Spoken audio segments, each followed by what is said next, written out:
What's up, everybody? Welcome to the Good Wolf Project. I'm your host, Jerry Scarlato, and today I want to talk to you about how your self-esteem is linked directly to your action and effort in life. But before we get to that, I want to encourage you to hit the pause button on this episode and go rate or review the podcast. You can give us up to a 5-star rating on Apple or Spotify or Pandora, whatever else you're listening on. Up to a 5-star rating. That will help us spread the message. The more ratings we have, the more likely the algorithm picks us up, blah, blah, blah, blah, blah. Yes, that is the game we play. So you will help us tremendously simply by pausing real quick, and rating the podcast. Thank you so much for your support. I cannot tell you how much I appreciate the time that you take in listening and the time that you're going to take in rating the podcast and spreading the message. But getting back to self-esteem and action and effort, these two are inextricably linked. They are linked together, so much so that depression and anxiety are at their highest rates. And one of the biggest causes is because of the lack of action and effort that people are taking in their lives. Over the last couple of years, 2 or 3, 4 years, depression symptoms have gone up about 30% worldwide. Anxiety symptoms have gone up about 25% worldwide. And we can all look back and link that to a time when the world was shut down and nothing was going on. There was a lot that was happening during that time. There was a lot of fear that was happening during that time. Of course, fear will cause depression and anxiety in people. A lot of other emotions that were going on during that time. And because of that, of course, a lot of that causes those depression and anxiety issues. But those issues persist and they continue to grow. And that growth started years before the pandemic hit us.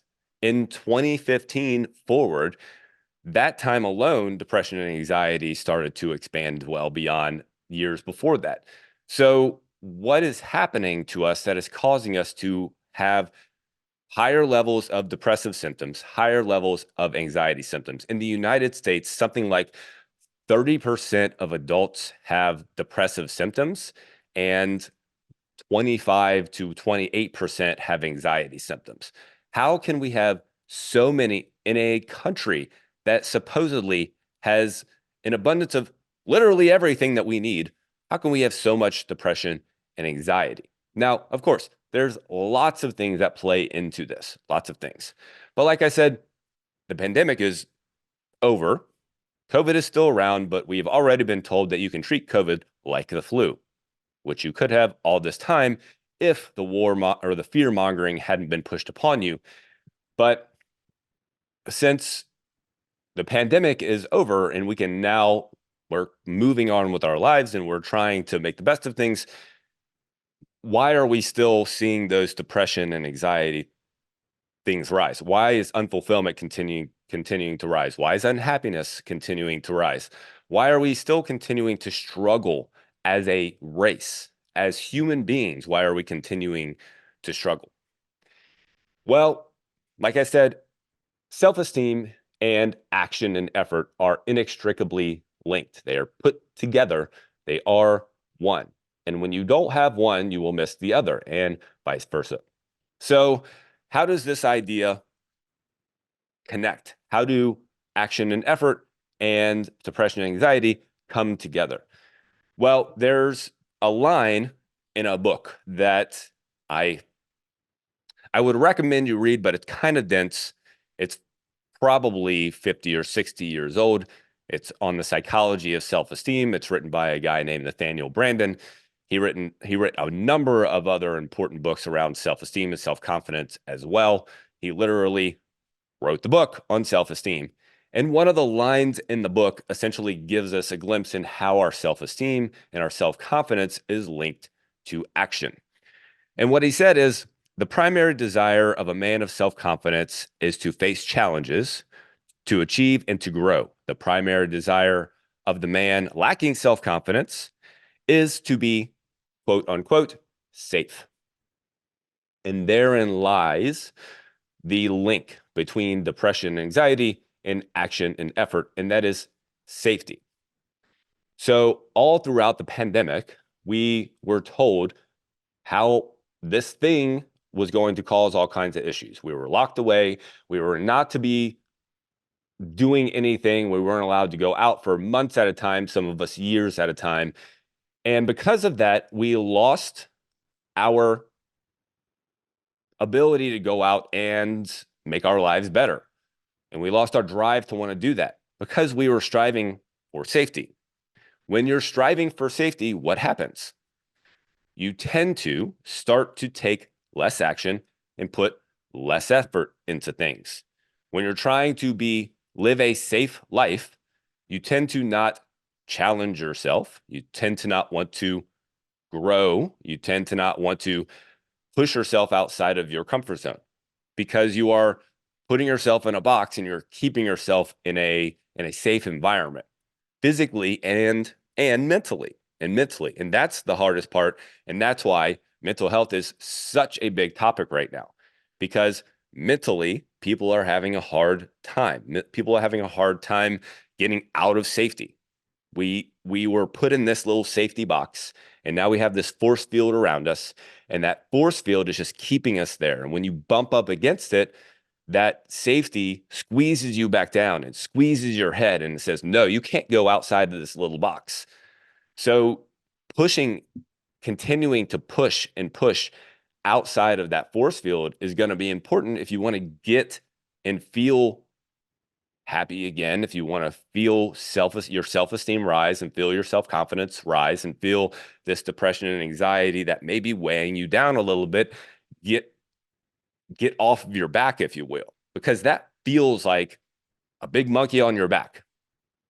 Depression and anxiety. I've gone through depression in my early 20s. I went through a couple of years of pretty intense depression, wasn't clinically diagnosed or whatever, blah, blah, blah. But I can tell you I was depressed. There were times in which I thought for sure I wasn't going to wake up the next day because I had convinced myself of whatever I had convinced myself of. I never wanted to go out. I never wanted to be around people. When I was around people, I didn't say much. Like all of that was going on. I ate a lot. I put on weight. Part of it was on purpose, but nonetheless, part of it was not on purpose. So I've had those feelings. And being a human being, anxiety is a normal case. Of course, I think all of us had some level of anxiety during the pandemic, some level, because it's unknown. It's a brand new thing. How do we know what in the world to expect? But a lot of us have not pushed outside or pushed past that anxiety because we find ourselves in this box of safety. We find ourselves in this surrounded by this force field of safety and trying to keep ourselves there. And sadly, and I talked about this on a previous episode and being comfortable with your misery, a lot of us are comfortable there now. We are comfortable in this safety box, even though we feel this anxiety and depression. We feel this lack of fulfillment in life. We feel this angst about our lives that we want to change, that we want to improve, that we want to move past, that we want to get to the other side. But we don't feel like we have any control over it. We don't feel like we can do anything because anytime we try to do something, our mind pushes back, which it's going to do, because when you attach emotion to something, it's more likely that you're going to continue to follow through with that something. Meaning, so much emotion has been attached to everything that went on during the pandemic. So much emotion was attached to it.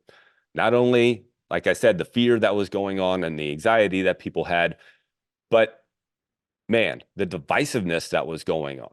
If you didn't follow the quote unquote rules, you were looked down upon and frowned upon, and you were blasted on, and so on and so forth. If you were the one following the quote unquote rules, then you had yourself in a box and you didn't go do anything. So, because there's so much emotion attached to all of that was going on, it literally became a part of a lot of us. It literally becomes a part of you, and you have to start to push past that. Otherwise, it keeps control of you. It keeps you in that little safety box. It keeps you surrounded by the force field of safety, instead of letting you get outside of that, build that self-confidence back, build that self-esteem back, and find that you can get rid of the monkey that's on your back that is depression and anxiety. And you can start to do that. But of course, it requires persistent effort. So how do you start to get outside of that force field of safety? How do you start to move away from or move outside of that box that you find yourself in? Because that box is very uncomfortable. We don't want to be here. We don't want to be in this place, but we can't seem to find a way out. Like I said, we keep bumping up against the force field, but it keeps pushing us back to the middle. So first, it's important to realize that you can find self-esteem again. You can find self-confidence again. You can find your self-worth again. Even though it has been stripped away from you over the last couple of years, you can find all that again. And you have to start to believe that you can find that. Now, that belief comes in a couple of different ways. It comes, number one, in starting a process, starting a sequence of habits that you do regularly every single day. That is one of the simplest things to do. The simplest things that you can control always and forever is the habits that you do every single day, the process that you follow through with every single day. When you start to implement things that better your life and you make changes over time, you then feel more control, and then you start to feel more confident and you go, wow, I can impact my life. I can change my life. I can actually get myself out of this little bubble and out of this box of depression and anxiety that I've been in. And then you make a few more changes and then you figure out you can continue to do that. That's how your confidence and your self-esteem slowly starts to creep up and slowly starts to come back up, is as you make those small incremental changes, as you implement habits and behaviors that make you a better person and then stick with those things. And that's the second part of that, is that you have to stick with that over time. You have to stay with it over time, because the temptation to spin back down, to go back, spiral backwards, is going to be very real. Not only for yourself, because the old you that wants you to stay in that force field, that wants you to stay in that box, will talk to you, will creep up in your ear and tell you to come back to safety, will tell you to come back to where you were, even though those depression and anxiety feelings are all sitting in that box, are all sitting surrounded in that force field. So you will be talking to yourself, trying to get yourself to come back. Also, people around you will be talking to you, trying to get you to come back as well. Because as you start to make changes, this is very important. As you start to make changes, people will notice that you're starting to act different and you're starting to be different. And people like to commiserate in their misery. So if you start to pull yourself out of a depressive state or an anxiety state, and you start to move away from safety and more toward growth and prosperity and challenge and sacrifice and struggle, when you start to do that, people start to notice. And people close to you who may be commiserating in your misery will question and go, what are you doing? What are you doing different? What's going on? And initially they might go, oh, well, that's nice. That's nice that you're trying that. And it is words like that. Oh, that's nice that you're trying that, that you need to be aware of, because people who say things like, that's nice that you're trying that, believe that you will come back inside the force field, that you will come back in the little box and you will find safety in your misery again, just where they are, right in that comfortable box, right in that comfortable area. So you have to be aware of your brain, what's going on in your head, trying to convince you to go back, and then what's going on in the voices outside of you and the people that are trying to convince you to go back as well. So start that daily process. Start those small steps. What can you change today? Don't think of the big picture yet. Don't even worry about that yet. Because when you think of the big picture, all of this stuff I'm going to have to change, guess what? Anxiety starts to go back up, starts to ramp back up because you're thinking about all these things then you have to change. And you're going to have to change a lot. And it's going to take some time, and that's okay. But all you have to do is do what you can do today. All you have to do is do the steps necessary to get through today. What are some things that I can change today, right now? 2 to 3 things that I can do differently today to start to get out of this force field and expand that force field, or loosen up that force field and get outside it, build my self-confidence, build my self-esteem, make myself a better person, grow into a better person, challenge myself. Those are the things that make a person of confidence. A person with self-confidence is pursuing growth, is pursuing better things for their life, is challenging themselves regularly, is getting outside of their comfort zone regularly. Those are the things that are missing. And that's why that depression, anxiety just continues to hang there. So what are some small things that you can change today to start to overcome that? And then remember that you have to do that consistently, like clockwork. Show up, do it, show up, do it. And when you do that, you will see your self-esteem and your self-confidence start to tick up and start to rise. And then pay attention to your head. Pay attention to the voices in your head, the voices in your head that are telling you to go back to safety, and pay attention to the people around you, the voices outside of you that are also telling you to go back to safety. And when you recognize those things, be aware and respect that the people outside of you, they can be who they want to be. Respect that. Fine. If they want to stay in safety, they can stay right where they are. But you're choosing. You are choosing as a person who wants higher self-esteem, who wants more self-confidence, who wants to believe that they are capable of more and know that they are capable of more.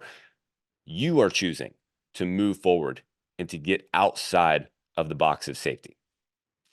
So that's what I got for you today. Get yourself going. You can get that self-confidence back. You can get that self-esteem back. You can shake off those depressive symptoms. You can shake off that anxiety. You can do it. You have to start today, and you have to start to take action. That's what it's going to take. When you start to take action and you start to move towards something, you start to feel a different energy inside of you. You start to feel a different vibration inside of you, but you have to maintain it. You have to keep it going. When you stop it, that's moving back into safety, and that's what's happening. Recognize it. Keep it going, one day at a time, then the next day, then the next day, and just keep showing up. That's how you'll do it. So go out there, take action, and win today. Win today.